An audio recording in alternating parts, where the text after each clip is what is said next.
Hey, did Tim call while I was out? No, he didn't. Why? Well, he told me he had an idea he wanted to run by me, so I figured he might have called. What's the idea? Well, he's actually thinking about writing a book about the time he spent on the road with the Grateful Dead. Oh, that'd be a great topic for a book.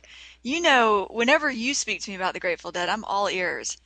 Yeah, I mean, when I look back on the years I spent following them around, jeez, I followed them all over the place, but I mean, that was some of the most fun I've ever had in my life, I think. I can imagine.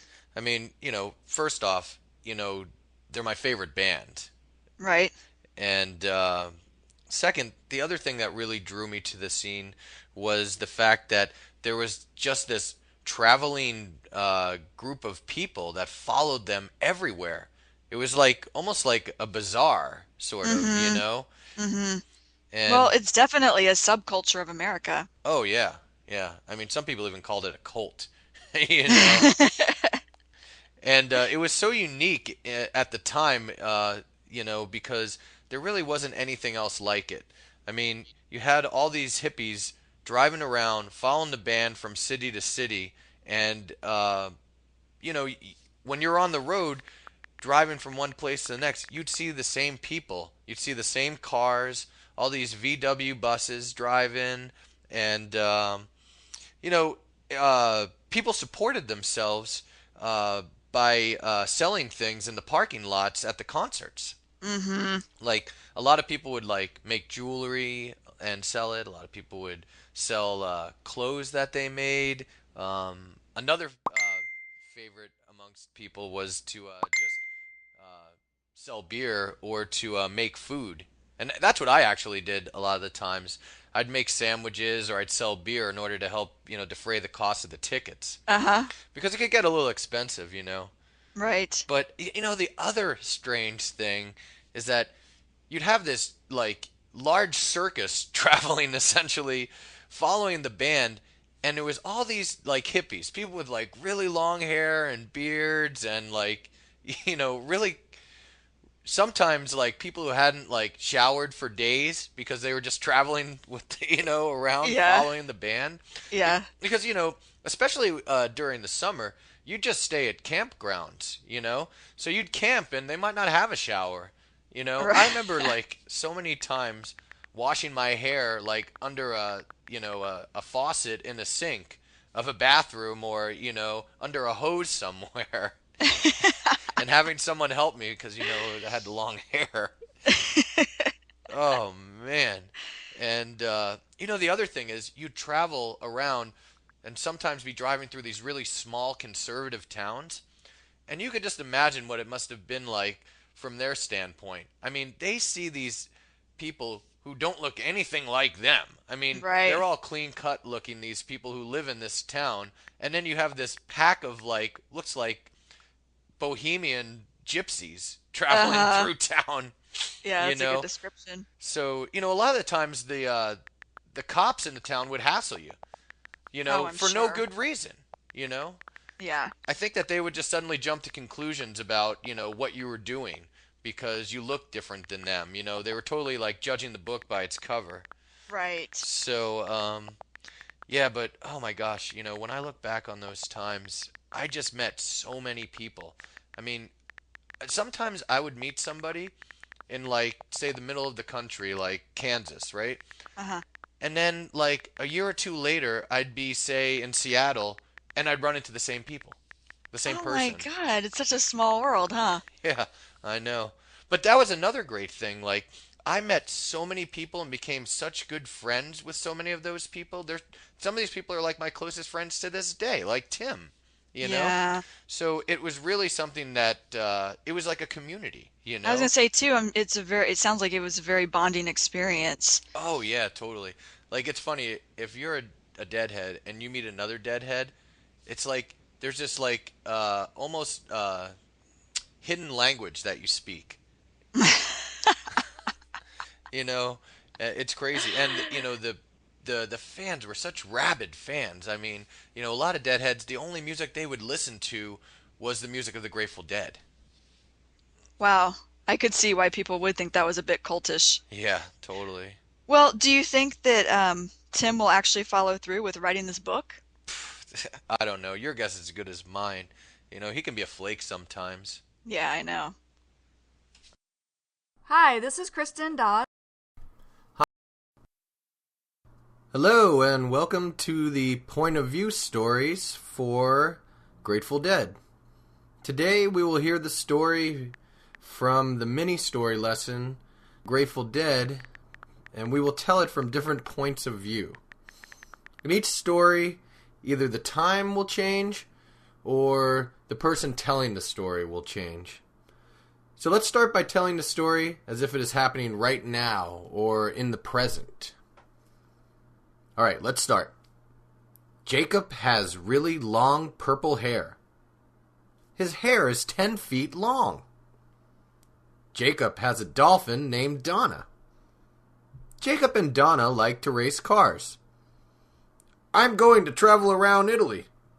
There are a lot of car races in Italy, Jacob says to his sister. His sister says he will not follow through. Jacob tells her she's jumping to conclusions. I'm not a flake, says Jacob.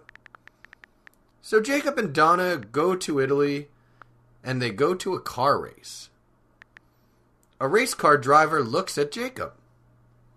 Hippies are bad drivers, he says. You're judging a book by its cover, says Jacob. Later that day, Jacob and Donna win the race.